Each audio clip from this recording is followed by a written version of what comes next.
Little bit of an update on the Honda. Although I bought a smaller bike because it was lower and lighter, the handlebars are just a little bit too lean forward for me. A lot of people have put normal bars on with special adapters so you can put it. But what I've actually done, they were second hand, but you can buy new ones, is these little risers for a VFR 750, which has the same fork diameter. They have a 2 centimetre 20mm lift, which is probably a little bit less than I did on the Marini, but I'll see how they do.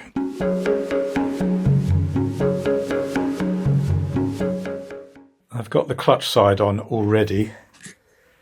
The little blip emulates the Allen key that sticks in the bottom, so that will it show up, fits in the gap in the yoke there, and there is a dish that the Allen key fits into.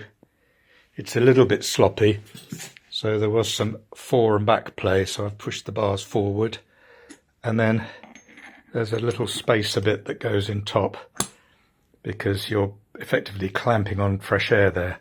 But it does appear that the clamping force is still clamping on the forks, not onto the spacer.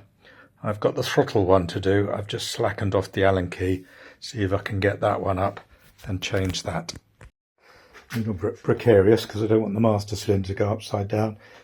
But there's the spacer in place, and it has got a little bit of 4.5, so I'm just going to push it forward so there's no click when I brake.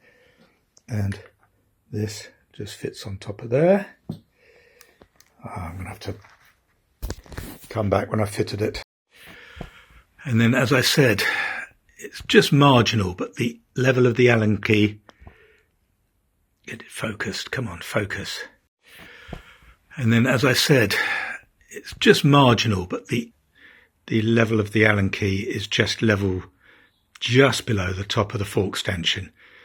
So it is clamping on the fork, not just the spacer. And the spacer drops in.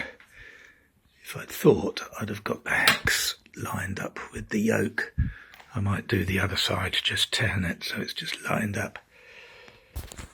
And then I'm tightening up the Allen key. Check it's forward.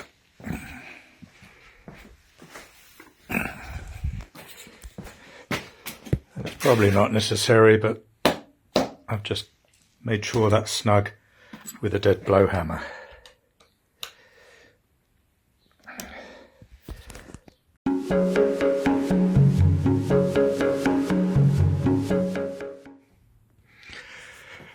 And there we go, with both the spacers fitted, 20mm of height. I've sat on the bike and it feels a little bit better. The proof of the pudding will be when I ride it. Sorry, tank bag's in the way. And then the other benefit to these is there seems to be, certainly with the aftermarket brake line, the throttle cables, there seems to be enough play. I know I haven't got them looped through there. Enough length in the cables. I was a bit worried about the clutch cable, but that seems to have enough that it's not binding or opening up. I'll just need to check that the throttle doesn't open or close when I'm turning it left and right.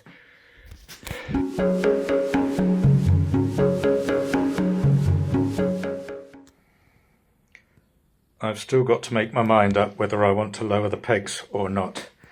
And if I do I make a bracket so that the whole bracket goes lower, or do I make a little bracket that goes on the foot peg so the foot peg goes lower?